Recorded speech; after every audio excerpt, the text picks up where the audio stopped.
Now that is the smell of an absolutely bloody amazing movie, innit?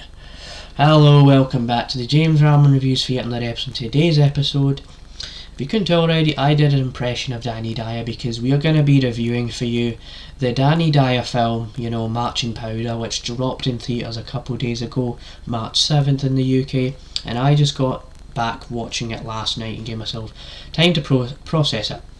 However, there is a slight twist to this type of review, as I don't tend to, review movies or give you context on an entire film and then go into a movie review where, talking about the actual movie I'm talking about.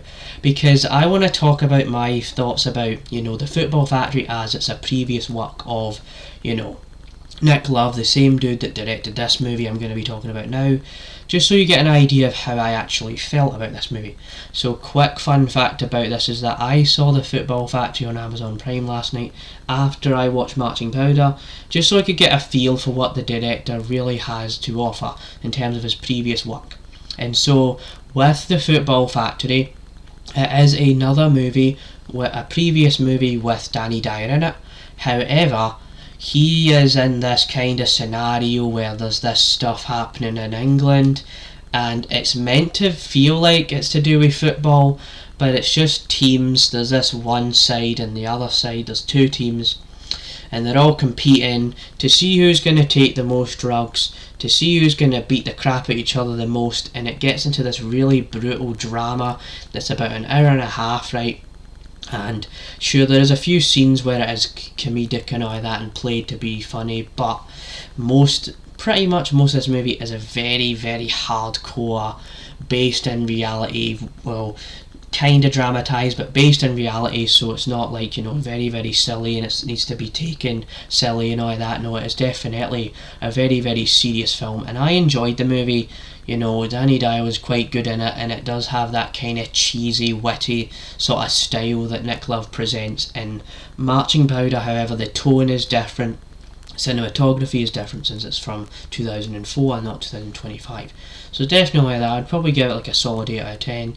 Maybe not something I would watch 5 times over, but it was good enough for what it was worth. So when we get into Marching Powder, now that you understand how I actually felt about, the Football Factory here, what you kind of have here is, it is a movie with Danny Dyer in it, where he is this man that, he's down on his luck in life, he's trying to win the girl, he's trying to get what he wants, but then it turns out, he's actually, really obsessed with cocaine, he's really obsessed with all of that, and then he feels like his life isn't going the way that it's meant to, and stuff like that. So I don't want to spoil too much, as this is a new release.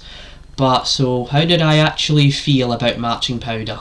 So for a 90-minute movie, I actually really did enjoy Marching Powder as my kind of first experience watching a Danny Dyer movie prior to that first watch of the Football Factory. I really did enjoy this movie. It's very funny, very, very entertaining.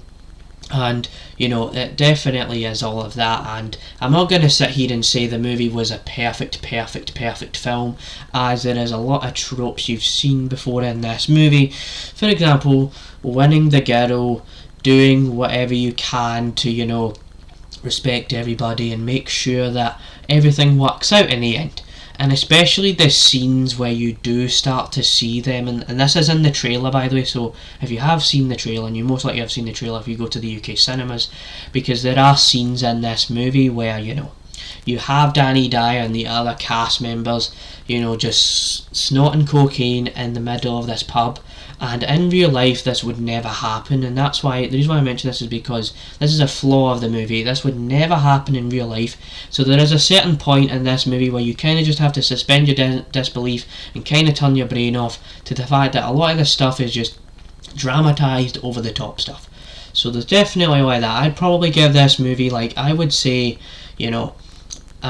probably Marching Powder is that kind of, in that kind of way of, probably like a 7 out of 10, like an 8 out of 10. The 8 out of 10 I would say, especially with the theatre experience, because that especially helped the movie, especially when people were laughing along with me, and also my dad as well was enjoying the movie.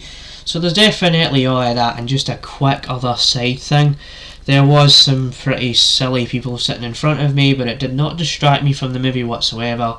Just a couple of silly women drinking, and you know, they were turning their phone on and flashing their phone, and let's not get into that, but that was absolutely something.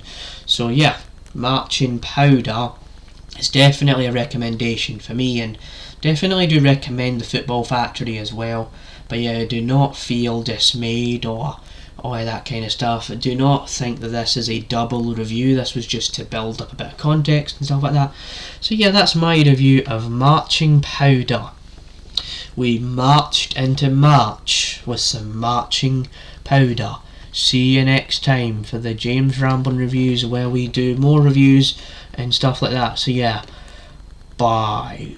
Die, Rav.